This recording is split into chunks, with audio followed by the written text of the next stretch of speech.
Ooh, what's happening, man?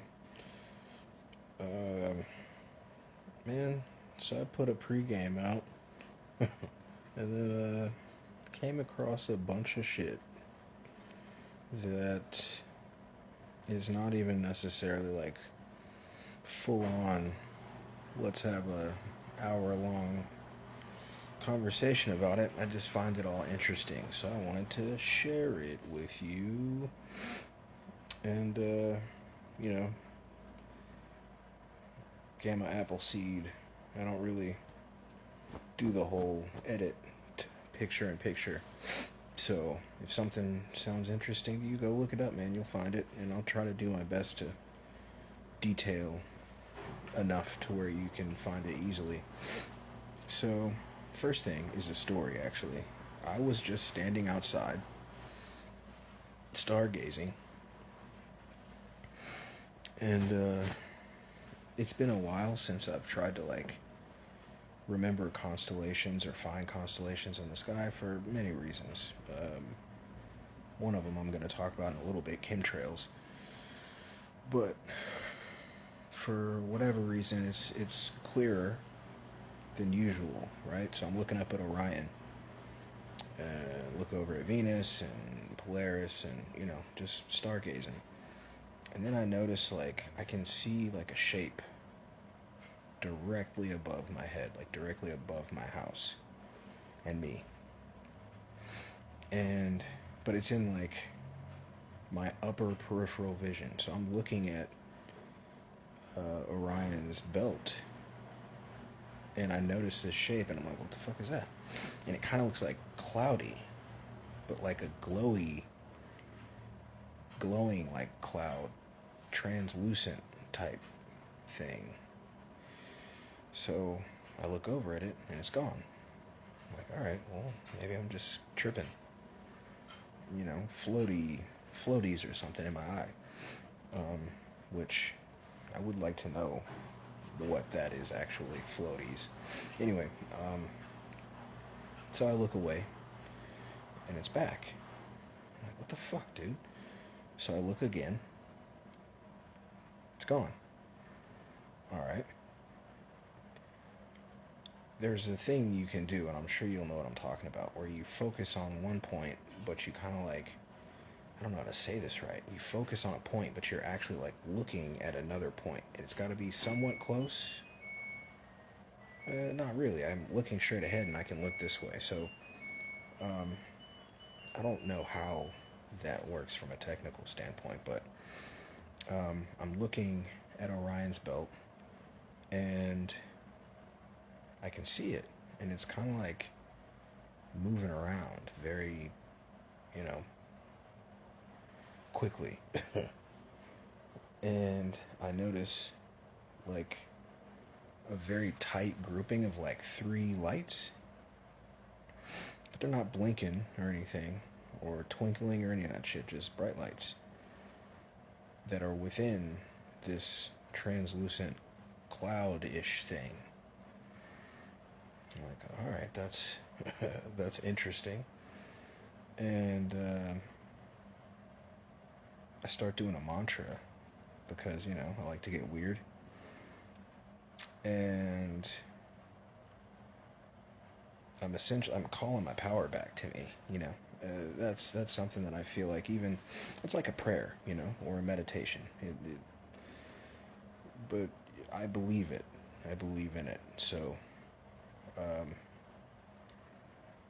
as far as magic goes, chaos magic, all that, all those magic systems, you have to believe the thing, which, I've said before, I believe a lot of that is psychology, but I also believe some of that's not psychology. I think just real magic is very well hidden, hence the occult label. Real occult, though. Um, so a tight grouping of like, I think, three lights within this translucent cloud, and it's right above. I have to look straight up. Usually when you're stargazing, you're looking kind of up and forward, or up and to the side, or whatever. But I have to look straight up at this thing, so it's directly above my house, high up, obviously. Um, and then I'm like, all right, well, I guess if I'm not gonna see it, I'm just gonna look at the stars. And it keeps happening that way, where I look away and I can see it. And sometimes it's stationary, and sometimes it's kind of like moving around very like quickly. I'm like, what the fuck is happening? And I think my eyes like adjusted to what I was trying to do, or maybe I figured out how to do what I was trying to do. And I still didn't see it clearly, but I definitely saw it clearly enough to know that it was moving around. And every once in a while, if I looked directly at it, I could see what looked like a single star. But even that star was like moving around, and now I can look directly at it. So I'm looking directly at it, and it's very faint. In fact, it would fade sometimes and then come back, and fade sometimes and then come back. And so I'm like, what the fuck am I seeing right now? And I can't make out the shape. That's why I keep calling it cloudy. I can't make out the shape, but it is a shape. But it keeps kind of like changing shape as it moves around. I know this is all over the place, but I gotta feel like maybe I'm just saying it for to have it somewhere. And I go throw my cigarette in the trash and look up again, because I'm like, all right, maybe if I take a few steps, I can maybe look forward and up instead of having to look straight up. That did not work. Still directly above me. And maybe it's high enough up to where, you'd have to walk a significant amount for it to change that much, which I think that's what it is, but still moving around. And again, when I try to focus really hard, I can see this one faint, star-looking thing in the middle. And I'm like, all right, dude, well, and I look around and I don't see anything else like that in the sky. What the fuck was that? What was that? Anyway, spooky. So I just saw something. There's more stuff going on in Florida. Mr. BB333, I think is the right name on YouTube. I think a lot of us follow that dude. Very professional guy. Seems like he maybe was a meteorologist in the past, because he has the professional like meteorologist voice, or radio, something. Who knows? But he does interesting stuff and stays very like objective about a lot of the videos that he presents. Today he had a bunch of stuff from Florida, different like very weird cloud formations. To me, most of it was HARP, but within that there were like these weird shapes just kind of posted up, like Independence Day style, right? Which, that would be how to do that. That you've been indoctrinating, or more so using social engineering that way for years. So that would be a easy explanation for that. But toward the end of the video, I think it was Mindy. I think Mindy told me to watch it from 10 minutes in the video on. So I'm watching this clip, and it's this like flaming ship looking thing. And it instantly made me think of, I have a video talking about a Mr. Mythos video where he's using these accounts that were given, deep in the past, I think 1800s, maybe a couple from the early 1900s, and farther back than that, where it's basically just experiences, like people who witnessed ship-like stuff. And similarly, Formscapes has is it Formscapes? I want to say it's Formscapes. I think Formscapes has one where they do a similar thing, and they outline a couple of experience, testimonies, like situations that happened to beings who couldn't explain it. And these were very like up close. These weren't like just seeing shit in the sky or being abducted necessarily. but like specifically with craft. I really like that video. Formscapes is cool, man. Go check that channel out. I want to work with that dude in some way at some point. But one of those stories talks. Two of those stories are very similar, but one of them is more specific and like close up. And he says one story and then he tells the other story to kind of give credence to the first one and to kind of like, consolidate and not try to hit it word for word. Essentially, this person comes into contact with a ship and it's hot. It's really, really hot. It gives off heat. They use their gloves to try to touch it. It melts the gloves. Somehow, it lets off like a burst of energy and like burns their chest.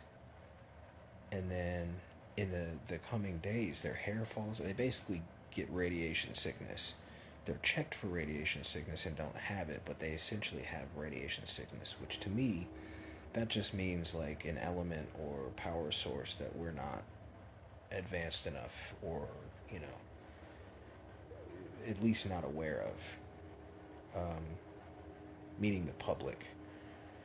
Because that person and I both think that that's just like the military using some technology that we don't know about, or at least allowing it to be tested. Who knows?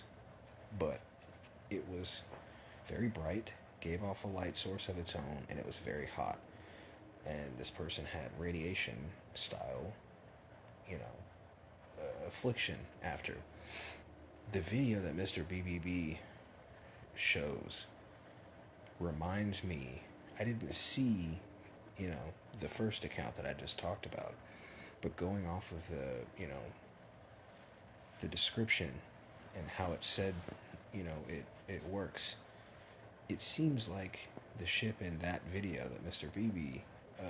BBB put up seems like the same type of ship, just flaming, light and flaming, and it looked like a diamond or maybe like an orb with a cross through it, like a star. But I found that interesting because it looks like it's on fire, just flame, like a mini sun, or a depiction of the sun, because you know how I feel about that local celestial body. I found that very interesting, man, because everybody talks about Bluebeam, including myself, but they have stuff. It's not to say that they don't have stuff. I think in order to do things on a mass scale, they would probably have to rely on Bluebeam a little bit, but again, they also do have some shit, so if you get a chance and you're interested, go check out that video and tell me what you think about that last ship. You can't really miss it. It's the one that looks like it's on fucking fire. Then also, New Hampshire is officially the second state to ban, guess what? Chemtrails. Good job, New Hampshire. Supposedly, allegedly, That's really cool if that's the truth. Because it both acknowledges the operation, but also it shows a potential for trying to stop it and get rid of it, which also makes me think like we tend to talk about these beings like they're a monolith, and it could either be that it is, and this is just that same tactic, that cyclical tactic of illusion of separation, which I kind of lean more toward that now that I think about it. Or that could be real, and states are starting to say, you know what, I'm fucking sick of this. We're not going. We're not going for this. We're gonna stand tall, 10 toes for the people, for the good people. But if that story is real, that's very cool, and hopefully other states start following suit.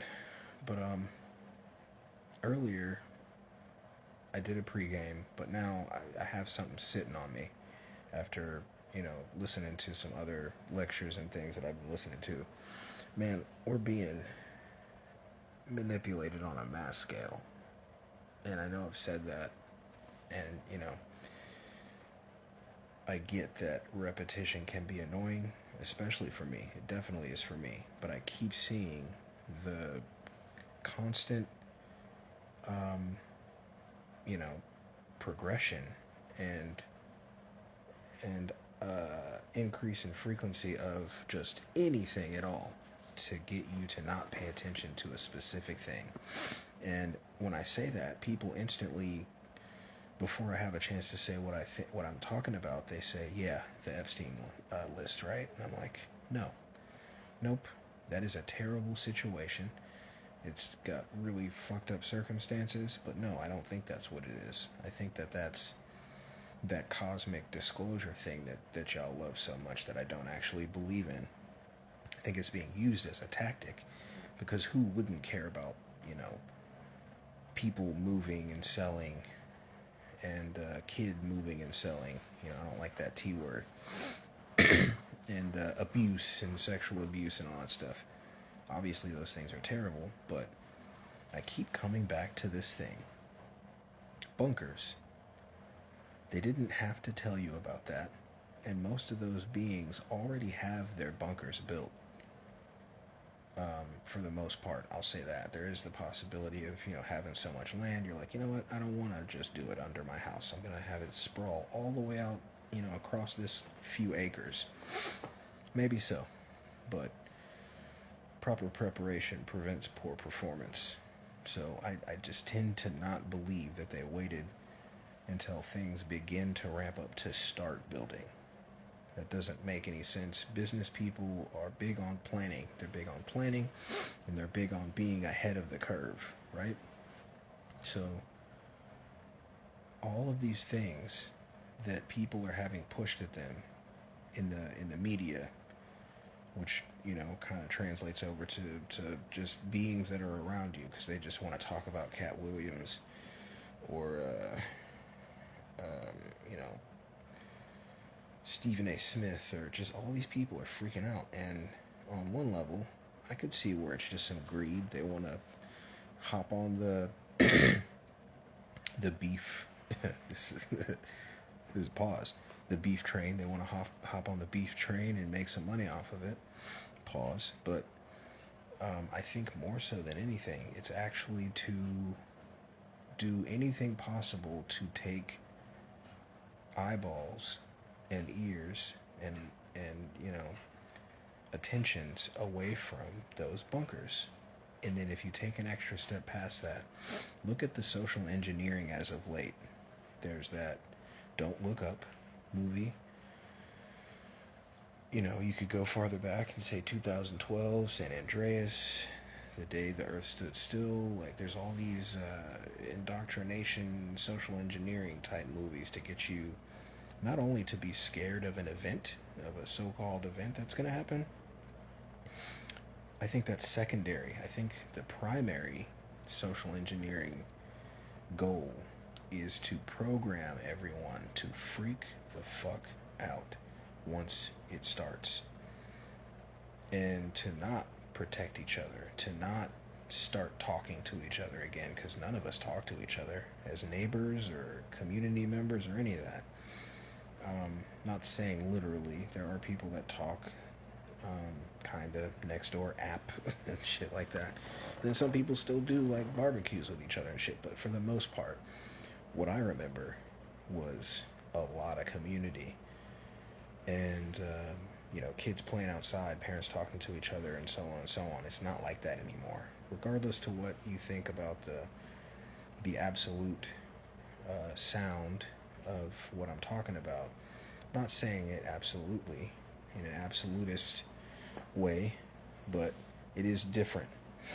And I think that all of that is by design, and I think that everybody's been watching these long-standing shows, and not just the ones that you think I'm talking about. Even Survivor. I think I mentioned this once already, but Survivor also seems to be social engineering. Squid Game, same thing. All those competitive games where you have a lot taken from you.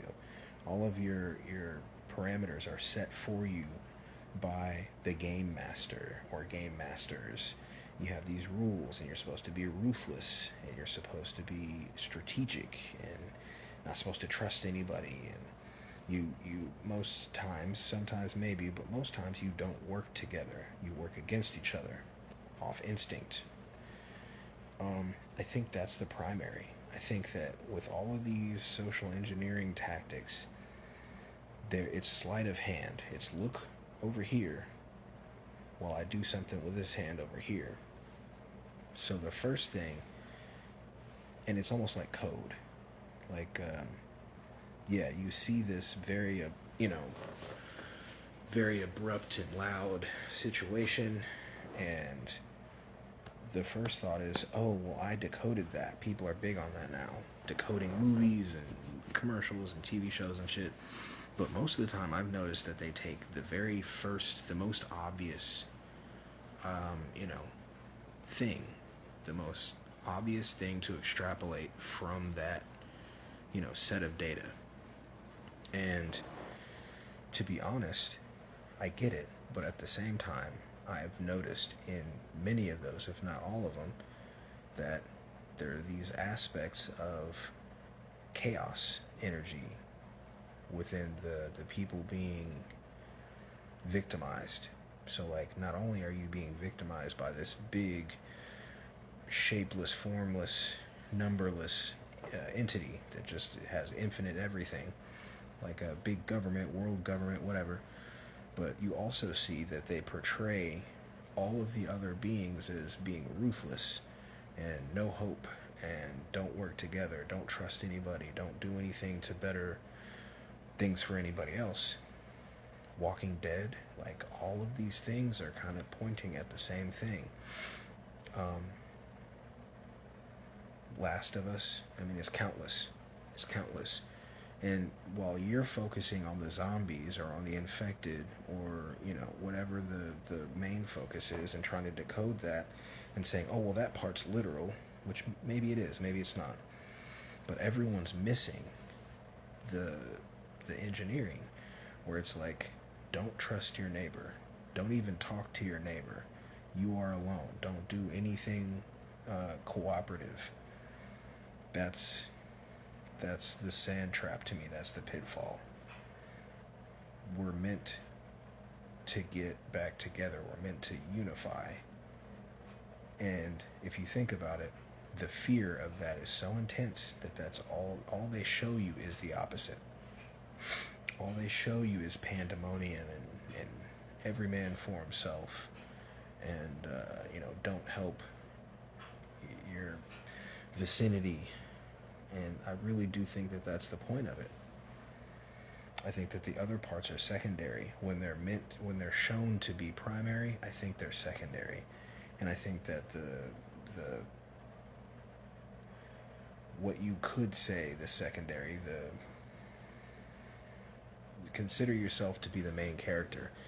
All of you plus all of the other people are almost looked at as secondary as compared to the antagonist. The antagonist is the one, you know, controlling the flow of the narrative, the progression of the narrative. So if you invert that, look at the people, Book of Eli, all of these movies and TV shows is like, yeah, but now you can't trust anybody.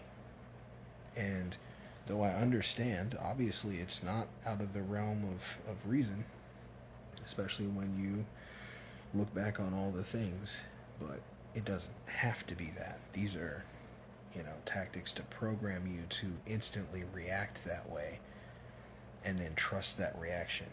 When the real reaction, the actually helpful reaction, is to start figuring out ways to you know, do the opposite. And that takes a while. I mean, I think that's why many people start these types of, like, channels and platforms and shit, but you also don't see them because that's not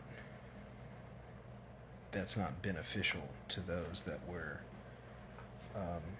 at war with, you know.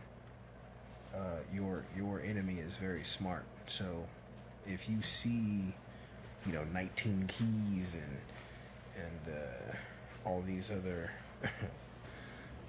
all these other kind of beings swaying you in a way or another, but they're not talking about certain stuff, that's by design. It's very strange to come to this realization. And it's not to say that it's worth fearing or overreacting and preparing, quadruple fold or anything like that. But paying attention is the first step to winning. And if all you see when you look at all these depictions and TV shows and movies and stuff is, the zombie story or the infected or whatever, and you're just not paying attention to the strife and, condemnation of overall society, the regular old working class or whatever you want to call it. Really, it's not that. I mean, there's a very small percentage. Even people that you would consider to be rich, they're in the same boat as you. They don't have enough money to get into the bunkers, and they didn't know enough people. Obviously, that's not always the case. It can go the other way too, but the reality is the few of us that are here that actually have a spark or the breath or weigh 21 grams or any of the other ways to explain the true human, the real being, it seems to me you're gonna start noticing all of these other types of beings putting on more of a show. And it's very important to stay centered and to stay grounded, and not worry. Don't let fear grip you because they try to bring it back to you in a to-go bag.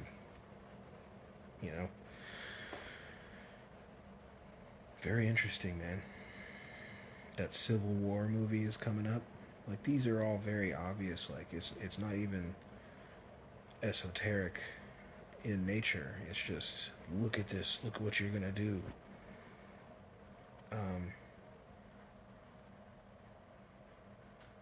Yeah, very interesting. But I think I was just wanting to put some thoughts out there. I'm still watching stuff. I may not do a show tonight. There's a lot of things I want to watch. I didn't really get to study too much today, so I may do this instead to make up for it. But you never know. I think I kind of do know because my eyes are heavy. And, yeah. I did a Patreon video about that, actually. Instantly got hit with a complaint, but that should be resolved in a day or two. So that video will be back up, and plan on making at least one a day, at least. And then I sometimes do these little shorter videos of either me or something that I found that I think is necessary or cool. So there'll be plenty of stuff up there. Gamma Obsidian on Patreon. The PayPal link is in my channel's description. The channel description, not the video description. And my email is also Gamma Obsidian. I already got a couple emails. It's not that I'm not answering you. I'm just trying to find the time to really be able to answer. So I'll get back to you very soon. Very soon. I like to do real responses, not like, a sentence or two. So, I think stuff's about to pop.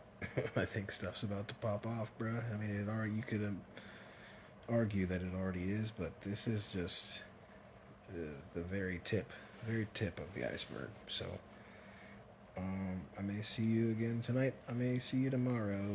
I don't know. But, yeah, man. Keep your eyes open. Do some studying, do some research, have some fun, whatever you want to do. Okay, love you, bye.